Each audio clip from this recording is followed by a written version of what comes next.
Liu tient un carnet qui le condamne, il est un chien parmi les loups.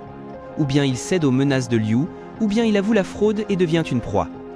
Le carnet dicte son dossier, mais son parfum sucré le trahit. Incroyablement, il cède sans voir que le carnet est désormais sa laisse. Et ainsi commence, le petit chien menteur sera dévoré. Liu n'a pu cacher que son parfum est une tarte aux pommes, alors vous non plus ne cachez pas votre soutien. Laissez un like bien sucré, abonnez-vous pour que le renard ne vous attrape pas. Et commentez si vous soupçonniez déjà la fraude. À vous de jouer! Liu débute dans une nouvelle école avec un mensonge risqué, il affirme être un loup pour que personne n'ose l'importuner. Dans ce monde d'hommes bêtes, la hiérarchie est tout, et être un simple chien fait de vous la cible facile des carnivores. Le plan de feindre d'être un prédateur a été élaboré avec son frère, un exagéré qui lui a même offert un bataclou pour se défendre le premier jour. Liu ne veut qu'obtenir son diplôme sans histoire.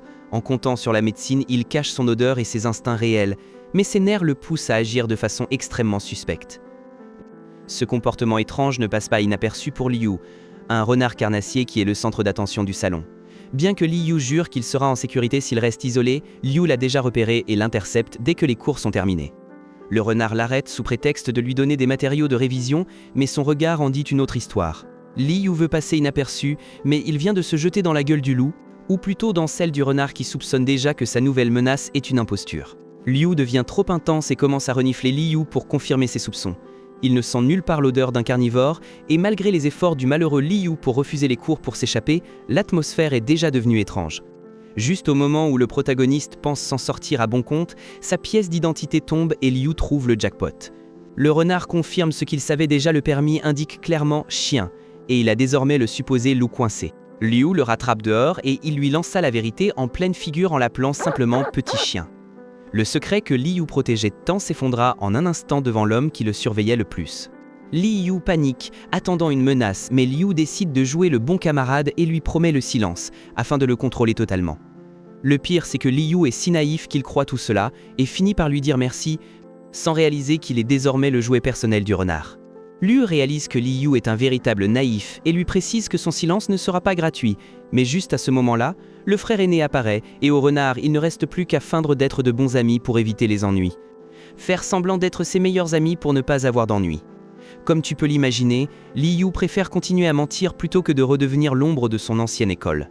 Malgré le doute sur ce qu'on va lui réclamer pour ce service, il fait des cauchemars toute la nuit. La panique monte en flèche le lendemain quand une professeure l'appelle dans son bureau, car elle a déjà lu son dossier et sait qu'il est un chien. Heureusement, elle est compréhensive et promet de ne rien dire.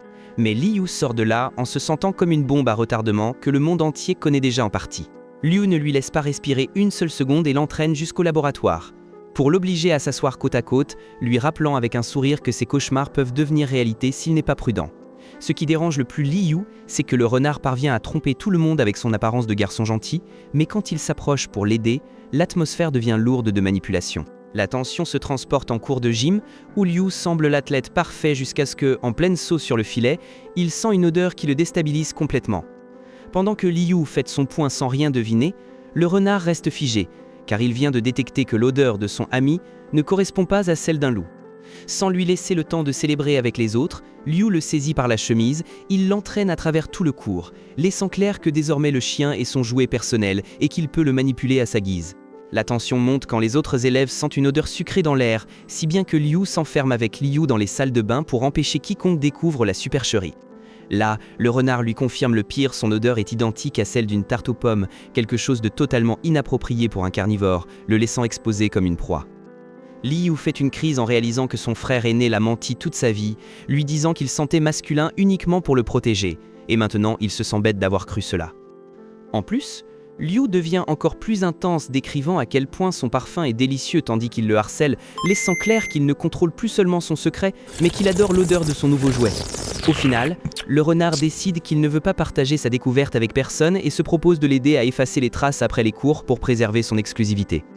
Incroyablement, Liu tient parole et l'emmène dans une boutique de cosmétiques pour acheter un bloqueur de phéromones, parvenant à faire baisser sa garde à Liu et à commencer à penser qu'après tout, peut-être que son ravisseur n'est pas si mauvais type. Liu faillit avoir une crise cardiaque en voyant que le bloqueur coûte une fortune, mais avant qu'il ne parte en courant, le renard sort une carte de crédit haut de gamme et paie tout sans ciller. Maintenant, non seulement il est extorqué, mais le pauvre chien lui doit une somme qu'il ne peut pas rembourser, tombant directement dans le piège.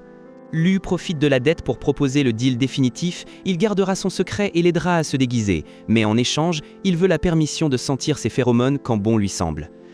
Liu sait que c'est une simple harcèlement, mais comme il n'a pas d'autre choix, il finit par accepter, à une seule condition qu'il ne le morde pas. Ils scellent leur pacte avec une promesse et passent quelques jours dans une paix assez suspecte, où le renard semble lui avoir laissé de l'espace.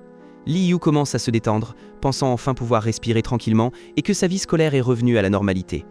Mais sa chance ne dure pas longtemps, il obtient 37 à son examen d'anglais et on lui attribue un tuteur du comité d'études pour l'aider après les cours. L'imbécile croit qu'il a gagné à la loterie avec cette aide, jusqu'à ce qu'il arrive à la séance de tutorat et découvre que le tuteur est évidemment Liu. L'homme a tout prévu pour ne jamais laisser son jouet seul, même une seconde. Liu n'a pas de pitié en tant que tuteur et se moque du fait que Liu ait échoué même aux questions les plus basiques de l'examen. Comme il voit que dans la salle il ne progresse pas, il décide de l'entraîner à la bibliothèque pour chercher des livres de référence, et bien sûr, ne pas lui laisser respirer une seule seconde. La situation passe de l'ennui à un désastre total quand Liu monte un escalier, et Liu, en bas, aperçoit ses dessins intimes. C'est l'humiliation suprême, le supposé loup cruel porte des sous-vêtements à panda, et le renard a désormais un nouveau point faible à exploiter. Sans perdre une seconde, Liu sort son téléphone et prend une photo pour garder ce secret comme trophée. Liu panique complètement en s'apercevant et l'accuse de perversité, mais le pouvoir a déjà changé de main une fois de plus. Bien que le garçon parvienne à lui asséner un coup et effacer la photo du téléphone, Liu lui annonce la pire nouvelle, tout est synchronisé automatiquement dans le cloud. En somme, Liu est désormais un agresseur aux yeux de la loi, et les preuves de ses pandas restent vivantes sur Internet. Il s'avère que ses vêtements d'enfant étaient un cadeau de son frère, ce qui rend toute la situation 1000 fois plus embarrassante pour le malheureux Liu. Liu profite de cet instant de faiblesse pour le coincer au coin et adopter un air sérieux, en faisant clairement comprendre qu'il a désormais une laisse beaucoup plus courte pour maîtriser son jouet. Liu s'acharne sur le sujet de le flairer, et la pression est telle que Liu finit par exploser. Le stress lui joue un mauvais tour et en un instant, il se transforme en un petit chiot vulnérable juste devant son chantageur. En voyant que son supposé loup est en réalité un petit chien, Liu en profite pour se moquer de son air si mignon. Comme il ne peut pas rester là, elle n'a d'autre choix que de l'introduire dans son sac et de l'extraire secrètement de la bibliothèque afin que personne ne le découvre. Réfugié dans le bureau médical, Liu en déduit que le changement de forme dépend de l'humeur et non de l'énergie. Il commence à lui donner des friandises et à le gratter ventre pour le détendre. Une manœuvre habile car l'instinct de Liu commence à trahir sa volonté, le faisant apprécier les caresses. Le pauvre traverse une crise existentielle car son corps de chien adore qu'on le touche, mais son orgueil est au plus bas. À la fin, être aussi confortable est un piège, plus il se sent heureux. Plus longtemps il reste coincé comme la mascotte personnelle de Liu. Juste au moment où Liu morde l'oreille de son ravisseur, Rin, le médecin de l'école, apparaît, obligeant Liu à feindre que tout est un jeu pour éviter une sanction pour avoir un animal en liberté. Liu décide de jouer le jeu et feint la maladie, subissant un examen médical assez embarrassant où il ne lui est diagnostiqué qu'une indigestion due à avoir trop mangé. Le docteur lui administre des sédatifs pour qu'il puisse se détendre et retrouver sa forme humaine. Pendant ce temps, Liu profite de l'occasion pour lui laisser des vêtements et garder le secret un peu plus longtemps. Mais voici le twist, le docteur est en réalité un vieil ami du frère de Liu, chargé personnellement de surveiller chacun de ses mouvements à l'école. La panique de se faire découvrir fait que Liu reprend brusquement son apparence humaine et supplie le docteur de devenir son complice, afin que son frère n'apprenne jamais cette catastrophe. Liu est dans son élément parce qu'il sait que Liu ne lui échappera plus, la peur en a fait la cible parfaite pour ses jeux. Mais la situation s'aggrave quand Liu, en rentrant chez lui, reste un froid étrange au bas du ventre et réalise qu'il a oublié son sous-vêtement à l'infirmerie. Tu peux t'imaginer la panique quand le renard lui envoie une photo de l'article et une menace définitive, il le lui rendra demain devant tout le monde s'il ne coopère pas. Le lendemain, une camarade l'arrache de force au club d'art uniquement pour que le groupe ne disparaisse pas à cause du manque de membres. Là, Liu découvre que les membres sont des fans de Liu et lui demandent des ragots sur le garçon mystérieux. Tandis qu'il meurt de dégoût en sachant que son idole est un véritable pervers.